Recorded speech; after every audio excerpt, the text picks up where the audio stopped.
সবার জন্য ধর্ম প্রয়োজন। ধর্মটা শুধু ওই তিলক কাটা বৈষ্ণবদের জন্য, পৈতেধারী ব্রাহ্মণের জন্য নয়। ধর্ম সনাতনে যারা জন্মগ্রহণ করেছে, মনুষ্যকুলে যারা জন্মগ্রহণ করেছে, যে যে ধর্মে জন্মগ্রহণ করেছে, তার জন্য সেই ধর্মের প্রয়োজন। ধর্ম ছাড়া মানুষ, ধর্মবিহীন মনুষ্য পশুতুল্য। ধর্মবিহীন মনুষ্য পশুতুল্য। পশুর যেমন ধর্ম নেই। একটা ষাঁড় যে মায়ের গর্ভে জন্মগ্রহণ করেছে, একই ঘরে যদি থাকে, ওই ষাঁড়টা যদি যৌবন প্রাপ্তি হয়, মা গাভীটা যদি সে আবার ঋতুবতী হয়, তার মা না মাসি না বোন এইটা কিন্তু এই ষাঁড় গরু বোঝে না। তাকে ভোগ করার জন্য লাফালাফি করে, করে কিনা? তদ্রূপ যাদের ধর্ম হৃদয়ে ধারণ করা নাই, তারা পশুর মতোই। ওই ষাঁড় গরুর যেমন কোন হিতাহিত জ্ঞান থাকে না, সনাতন ধর্মে জন্মগ্রহণ করে যারা ধর্মকে আশ্রয় করে না, তাদের জীবনটা পশুর মতোই হয়।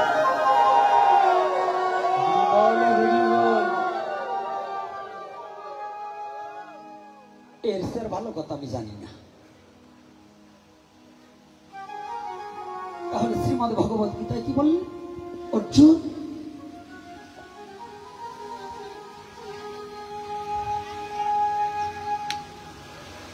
জয় নিতাই। বাবা জল লাগবে নি এটা বললেন না, এখন যার লাগবে সে আপনারে খুঁজবে, আপনি খুঁজবার আইসে না, তাইলে এবার জলের অমর্যাদা হবে।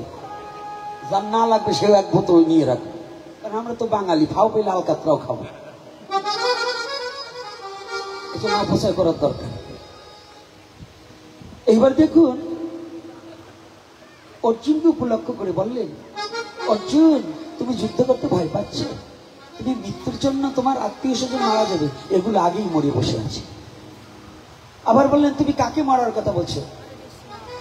আত্মা তো মরে না, পরমাত্মাকে অস্ত্র দিয়ে কাটা যায় না, রৌদ্রে শুকানো যায় না, জলে ভেজানো যায় না, বাতাসে শুকানো যায়, সূর্যের তাপ লাগানো যায়, আগুনে পোড়ানো যায়। তাহলে কি বলছি, তোমার এই দেহটা কি যেন একটা পোশাকের মতো, তোমার জীর্ণ অর্থাৎ পুরাতন পোশাকটাকে যেমন তুমি পরিত্যাগ করে নতুন একটা বস্ত্র পরিধান করো, তদ্রূপ পরমাত্মা যিনি এই পুরাতন দেহটাকে পরিত্যাগ করে নতুন দেহ ধারণ করেন তিনি।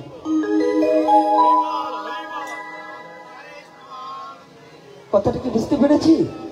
তাহলে সনাতনী জাতি মরে না।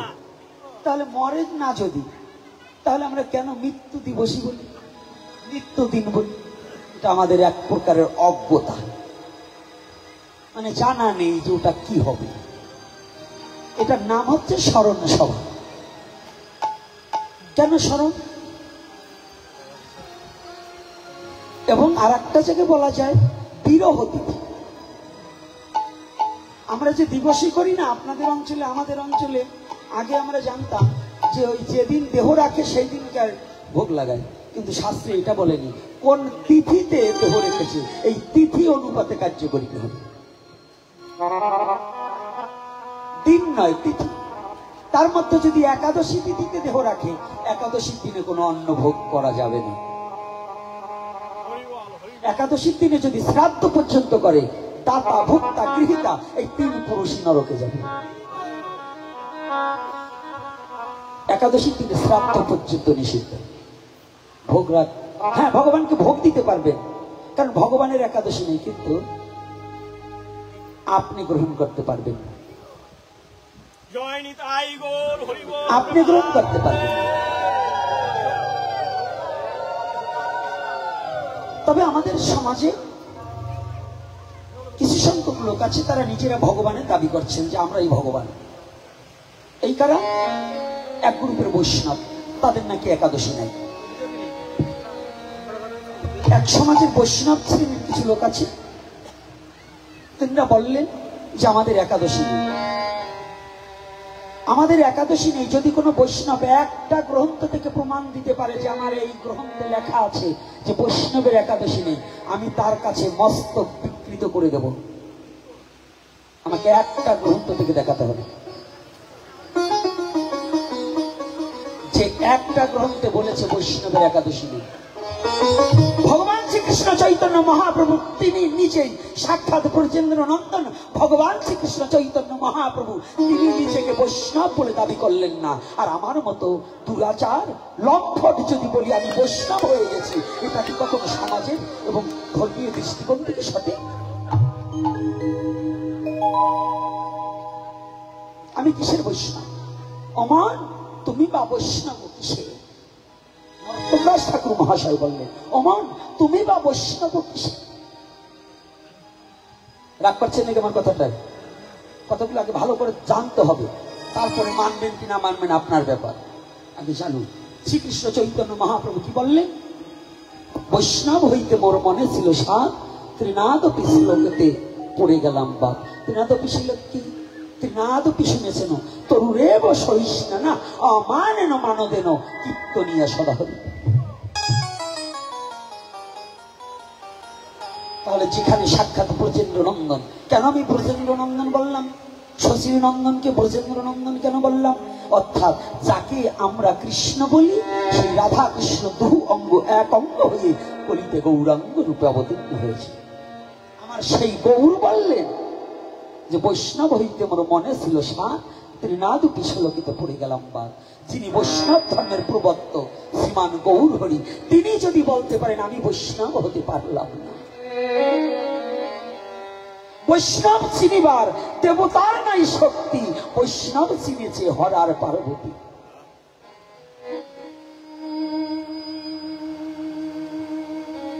একমাত্র বৈষ্ণব জগতে দেবতার মধ্যে শিব। কারণ সোনার কাশীকে পরিত্যাগ করে একমাত্র শ্মশানবাসী হয়েছে নামকে আশ্রয় করে। প্রতিটা শাস্ত্র আগে অবলোকন করতে হবে, শুধু পড়লে হবে না, ওটাকে জানতে হবে। বিশেষ করে ধান যেমন মাঠ থেকে কেটে এনেই ভাত রান্না করে খাওয়া যায় না, তাকে মাড়াই করতে হয়, রোদ্রে শুকাতে হয়, ভিজাতে হয়, সিদ্ধ করতে হয়, তারপরে চাল বার করতে হয়, তারপরে আবার জল দিয়ে উনুনে চাপিয়ে তাকে যেমন অন্নের সেবার উপযোগী করতে হয়, তদ্রূপ গ্রন্থ খালি পড়লে হবে না। পড়িও পণ্ডিত জগতে অনেক আছে, কিন্তু এই গ্রন্থটাকে ধরে হৃদয়ের দ্বারা সাধনার মধ্য দিয়ে সেটা অনুভূতির জগতে নিতে হয়।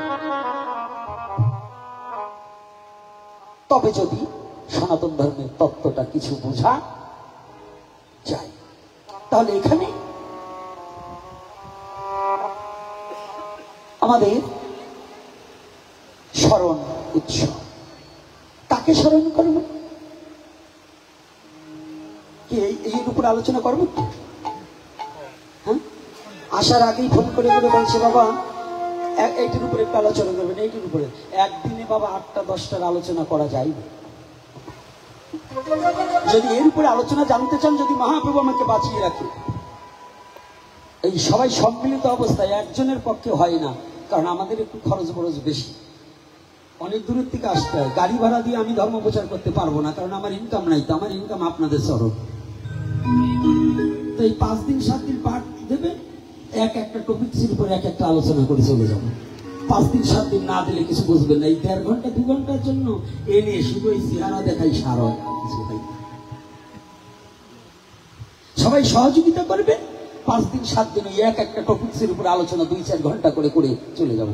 তাতে আপনারাও আরাম পাবেন, আমিও একটু আরাম পাবো, কারণ পরিশ্রমটা একটু কম হবে। রাধে রাধে। কি বৈষ্ণব আবার কষ্ট পেয়েন না, কারণ বৈষ্ণবের অন্তরে আঘাত দিলে সেই আঘাত আর কোনো জন্ম উঠাতে পারবো না। তাই অপরাধ বাঞ্ছনীয়, অপরাধ ক্ষমা সুন্দর দৃষ্টিতে দেখবেন। তবে আমি সত্য কথা বলবো, মিথ্যা বলবো। আর তাতে যদি 2-1 রাগ হন, তাতে আমার কিছু করবার নেই। সত্য বলে নরকে যাওয়া ভালো, তবু মিথ্যা বলে স্বর্গে যেতে চাই না। আজকে দেখো তাকে স্মরণ করবে, স্মরণের বিষয়টা দুটো বস্তু স্মরণ করতে হবে। দিব্যান লোকানো সাগচ্ছ, তার আগে একটা আছে দেহাং।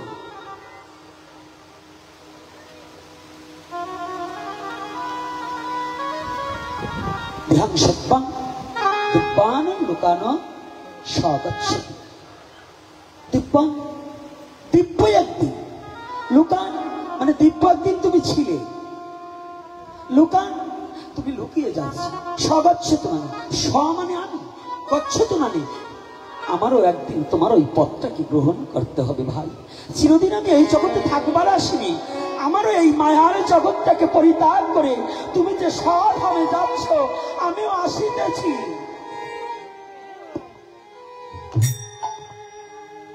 প্রতিটা জীবকে এই স্মরণ পিতাকে স্মরণ করতে বললে, প্রতিটা পুত্রকে তার পিতা বললে, বাবা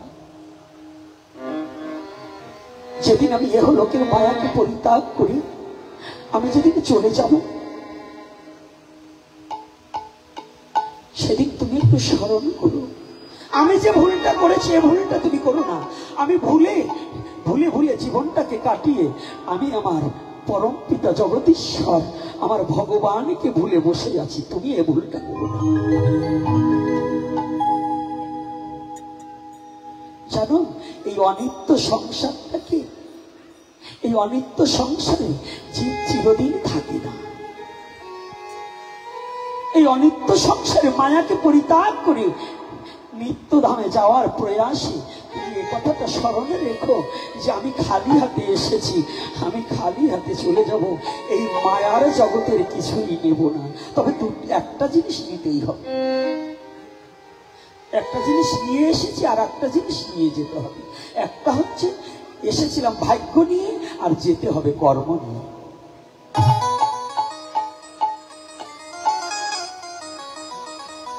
পূর্বজন্মের ভাগ্যের ফলে বহুত জন্মের পুঞ্জিত ফলম হেন জন্ম লাভায়।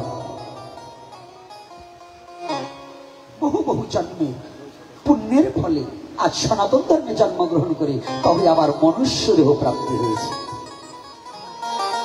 একে তো মনুষ্য দেহ, দ্বিতীয়তে সনাতন ধর্ম। এজন্য আমার জন্য নয়, আর যারা সনাতনে জন্মগ্রহণ করেছে তাদেরই জন্ম ধর্ম। তবে সনাতন ধর্মে জন্মগ্রহণ করার পরেও যারা হিংসা নিন্দয় অহংকারে অধর্মকে আশ্রয় করে যারা আমার গোবিন্দকে ভুলে বসে আছে, ভুলে বসে আছে, যারা মায়া মোহে অন্ধকারে ডুবে আছে, ডুবে আছে, অহংকারে মত্ত হয়ে মনকে রাজত্ব দিয়ে যারা অভিমানের আসন নিয়ে বসে আছে, যারা কোনদিন গোবিন্দ ভজন করে না, যারা কোনদিন গোবিন্দকে স্মরণ করে না, করে না,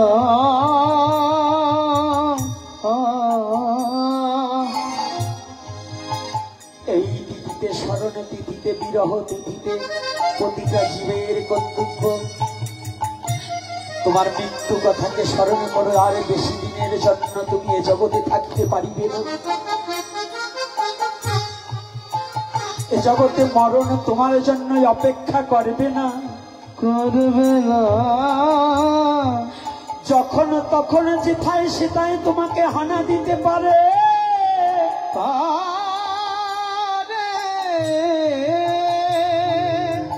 রাজা প্রজা ফকির ভিখারি যেই যেখানে থাকুক না কেন, মরণের সত্তার গ্রহণ করিতেই হইবে। হবে কিনা? মরণের স্বাদ গ্রহণ করতে হবে তো। কেন? আমি জমিদারের ছেলে, আমার বোধহয় মরণ হবে না। আমি রূপবান, আমার অনেক সম্পদ আছে, আমার বোধহয় মরণ হবে না। না, এটা ভুল সিদ্ধান্ত, মরণ হবে। তবে জানো বাবা, ওমা স্মরণ করতে বললেন, তুমি মরণকে স্মরণ করো। তোমার পিতৃপুরুষগণে যেমন করে চলে গেছে, প্রতিদিন জীবজন্তু চায় যেন ঘরে, শেষে যারা থাকে তারা ইহা মনে করে আপনারা চিরজীব, নাহি হব ক্ষয়, ইহা হইতে কি আচার্য কহ মহাশয়। আমার চোখের সামনে বন্ধু বান্ধব, পুত্র পরিজন, মাতা পিতা, ঠাকুমা ঠাকুরদাদা সবাই চলে গেল, সবাই চলে গেল। কিন্তু আমার আদ্যাবধি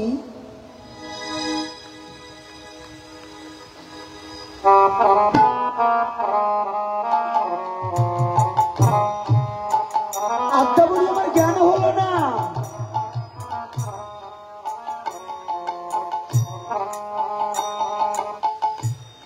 একই প্রশ্ন দুটো দাও কেন? একটা প্রশ্ন দিলেই হয়, দুটো কাগজ নষ্ট করে লাভ নেই। আমার চোখের সামনে সবাই চলে গেল, তবে আজও আমার জ্ঞান হলো না যে আমারও যেতে হবে। কি বাবা হয়েছে? কতজনের হয়েছে বলুন? আজ যে আমার চোখের সামনে সবাই চলে গেল, যুবক ছেলে বলুন, যুবকের অনেকের বন্ধু চলে গেছে না? বাইক অ্যাক্সিডেন্ট করে ট্রাকের তলে চলে গিয়েছে, ক্যান্সার হয়ে চলে গিয়েছে, ডায়রিয়া হয়ে চলে গিয়েছে, এক একটা ব্যাধি হয়ে গেছে কিনা? এরকম মৃত্যু আছে কিনা? কি মৃত্যু আছে কিনা? তাহলে আমার চোখের সামনে আমি যে মরবো, এই কথাটা কি স্মরণ আছে?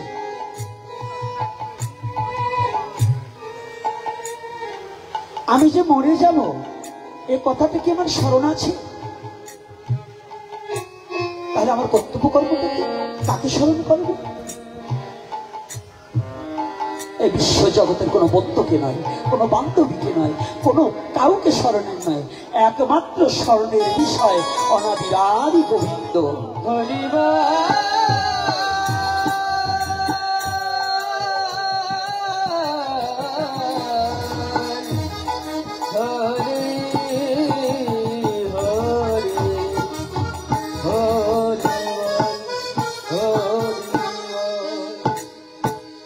ভগবানকে স্মরণের বিষয়। এই স্মরণটাকে চৈতন্য চরিতামৃতে বললেন, কৃষ্ণ ভুলি যেই জীব অনাদি বহির্মুখ অত এব মায়া তারে দেয় সংসার দুঃখ। বাবা সামনে কথা বলবেন না, সামনে যদি কথা বলেন তাহলে বিঘ্ন ঘটে। কৃষ্ণ ভুলি যেই জীব অনাদি বহির্মুখ অত এব মায়া তারে দেয় সংসার দুঃখ। এই সংসারটা হচ্ছে দুঃখের কারণ, আর এই দুঃখ থেকে ত্রাণ পেতে হলে একমাত্র দুটো পথ অবলম্বন আছে। সাধু সঙ্গ করিতে করিতে যদি কৃষ্ণ প্রেম উপর্যয়, তবেই জীব মায়া বন্ধন হতে মুক্তি পায়। এখন সাধু সঙ্গ অনুক্ষণ, তাতে মার্জন হয় ভজন। এটা আমার কথা নয়, কিন্তু এটা নরোত্তম দাস ঠাকুর মহাশয়ের কথা। আজকে আমাদের স্মরণটা কি ভুলে গেছে? প্রতিটা জীব ভগবানকে স্মরণ ভুলে গেছে। শতকরা ৯৯% জীব ভগবানকে স্মরণ করছে, ৯৯%। তারপরে বললেন কোটি বদ্ধ জীবের মধ্যে একজন সূক্ষ্ম জীব, কোটি সূক্ষ্ম জীবের মধ্যে একজন তটস্থ জীব, কোটি তটস্থ জীবের মধ্যে একজন মুক্ত জীব, কোটি মুক্ত জীবের মধ্যে একজন কৃষ্ণ ভক্ত, কোটি কৃষ্ণ ভক্তের মধ্যে একজন সুদুর্লভ কৃষ্ণ ভক্ত। বলো না গো রাধে রাধে রাধে। তাহলে কি, তাহলে কৃষ্ণ ভক্ত বড় দুর্লভ না? এই দুর্লভ না সহজ? যুবক ছেলে, আজকে আমার এখানে এসে একটা জিনিস ভালো লেগেছে। গাড়ি থেকে দেখার সাথে সাথে কিছু ছোট ছোট বাবারা দেখছি, এদের গলায় কি সুন্দর তুলসী মালা।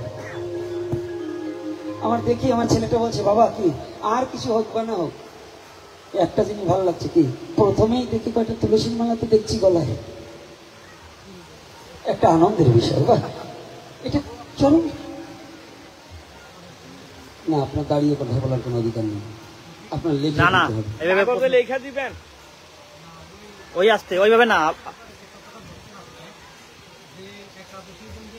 আপনাকে কি বললো আপনি লিখে দেন। বুঝতে পারছেন আমার কথা? আপনি লিখে দেবেন, কথায় কোনো কথা হবে না।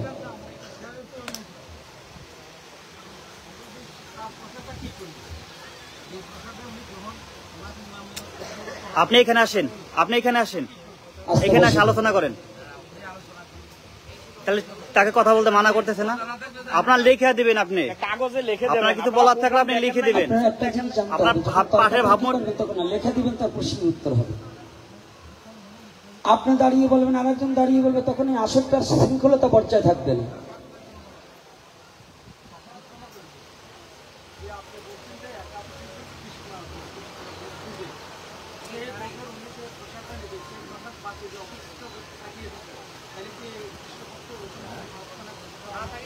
আপনারা একটু বসুন, তারপরে বলছি।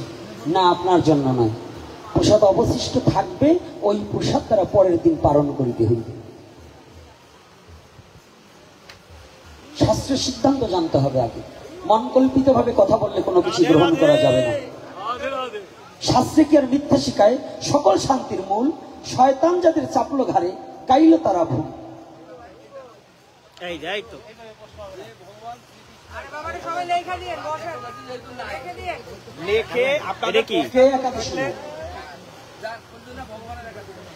না, ভগবানের কোন একাদশী নেই।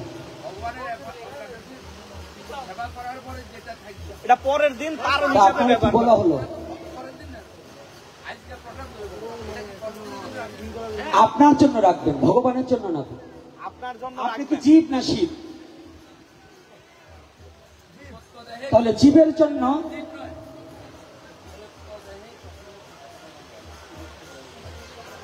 তাহলে শিবের তো বস্ত্র ছিল না, শ্মশানে ছিল, আপনি কোথায় থাকেন?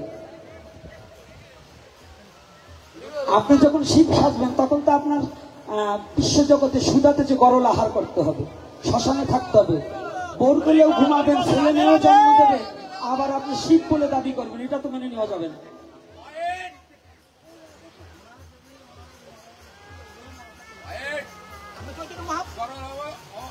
ওনাকে বন্ধ করান।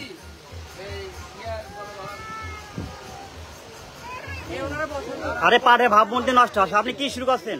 ওনাকে এই দাদা বন্ধ করেন, পাঠেরা ভাবমূর্তি নষ্ট করে দিবে। আপনি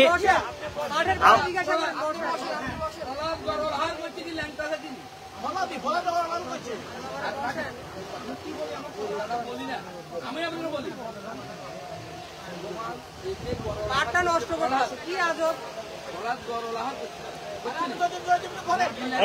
ওনাকে মানা করেন, আপনাকে আচ্ছা, আজকে বসবেন না? আপনি কবে বসবেন বলুন, তারিখ দিয়ে বসবো আপনার সাথে। না না, এখন না। আপনি এই যে আপনার মধ্যে একটা অন্য ভাব কাজ করছে।